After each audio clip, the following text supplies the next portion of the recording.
We come to the Earth, which, well, grew to get here, the way it is now. Here is our world, our planet Earth, floating in space. We will be going backward in time, imperfectly, but done in a very disciplined manner. Please notice there is no subduction, no rotation of tectonic plates, no twisting, no form-fitting, no altering shapes or sizes. It would be impossible for these continental plates to fit together perfectly without this being true, and yet the upper tectonic plates fit together perfectly on a much smaller planet.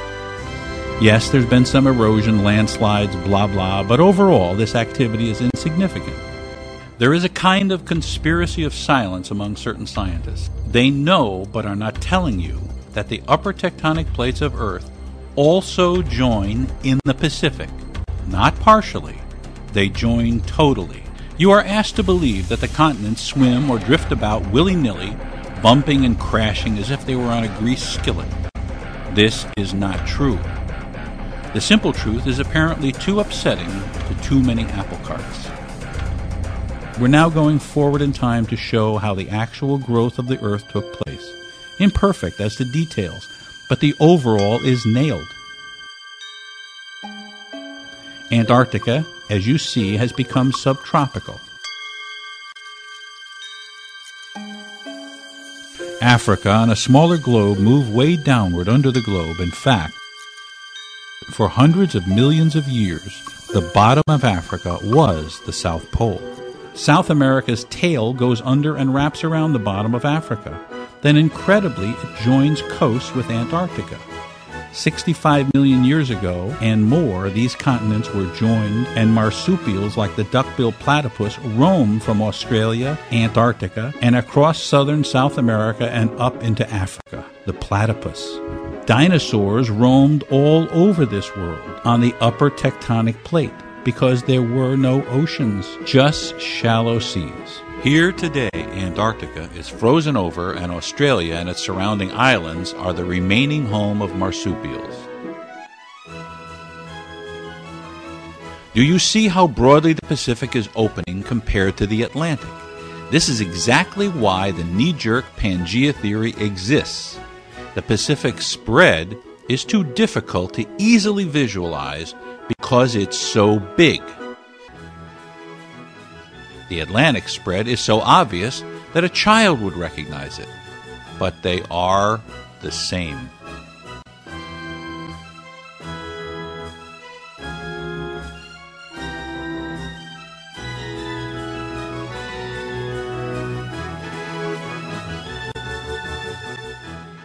Check this map out. The Navy and others took core samples to find the ages of the sea bottom. Lo and behold, no part of the undersea was found to be much older than 70 million years old. Does that shock you? It should. It shocked the scientists. Where did they get ancient fish fossils from? From the land, like in Mississippi and Utah and France and China. Most of the undersea wasn't there 70 or 80 million years ago. The measurements of the core samples give the age of the sea floor. Newest, 10 million or so, is red. As we go back in time, we go backward in our rainbow, orange, yellow, green, blue, okay? So we bury the new sea floor back to the fault lines as dictated by color or age. 10 million years back, these are the ages of the seafloor as measured by science, and they're generally true. Earth grew. 20 million? I'm not making this information up. This map comes from the scientific community. 30 million. You can find the same map in many places on the internet. It's common knowledge. 40. The ocean bottom is from 1 year to 180 million years old. 50. 70% of it is no older than 60 million years old. 60. The upper plate, the continents, are as old as 2 billion years old and more. 70. 10 to 20 times as old as the undersea plates. The undersea plate is new and spreading at the rifts. Why does the scientific community desperately cling to and promote the idea that the ocean bottom is sliding under the continents and into a magma which is twice as dense as solid granite? A totally unsupportable and scientifically unsound idea?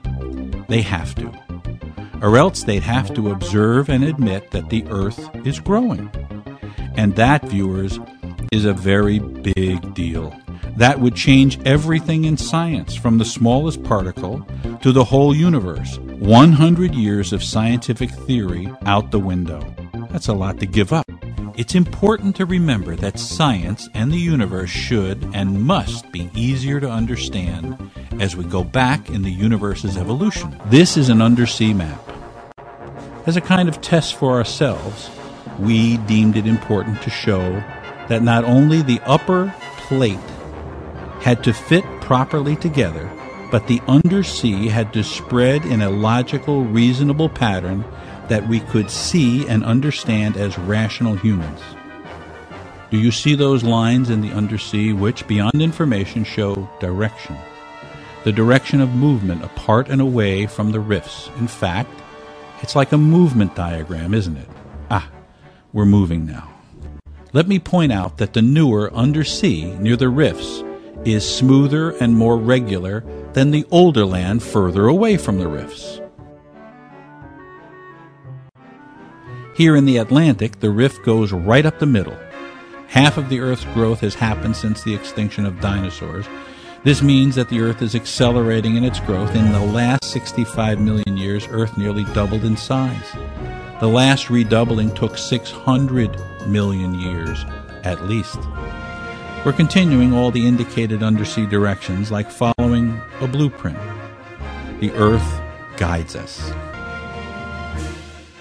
And now the land masses will come together perfectly.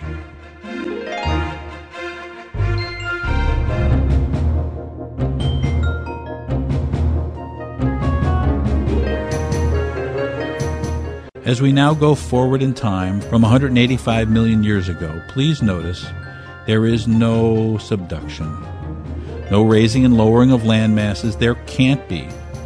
It's hell in the form of magma down there. Local raising and lowering, yes, but not on a massive basis. It can't happen. There's no turning, rotating of land masses. The land masses sit in their individual plates and don't move. The rifts open, that's all. For examination, I'm going to run a few vignettes of each area of Earth that you have a right to be curious about. The North Pole. Man, I love this map so much. There was a piece in the recent National Geo. It shows that the trees in Asia and North America were exactly the same trees. Well, this is why. The land was together when the trees evolved.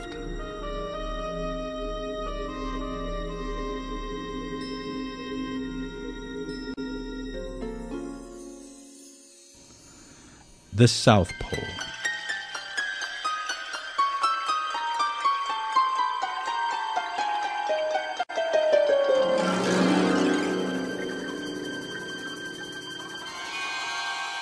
The oceans have absolutely nothing to do with tectonic spreading, except that they cool the thickening mantle. Tectonic spreading, even according to the most conservative scientists, has created 2/3 of the Earth's surface in the last 200 million years.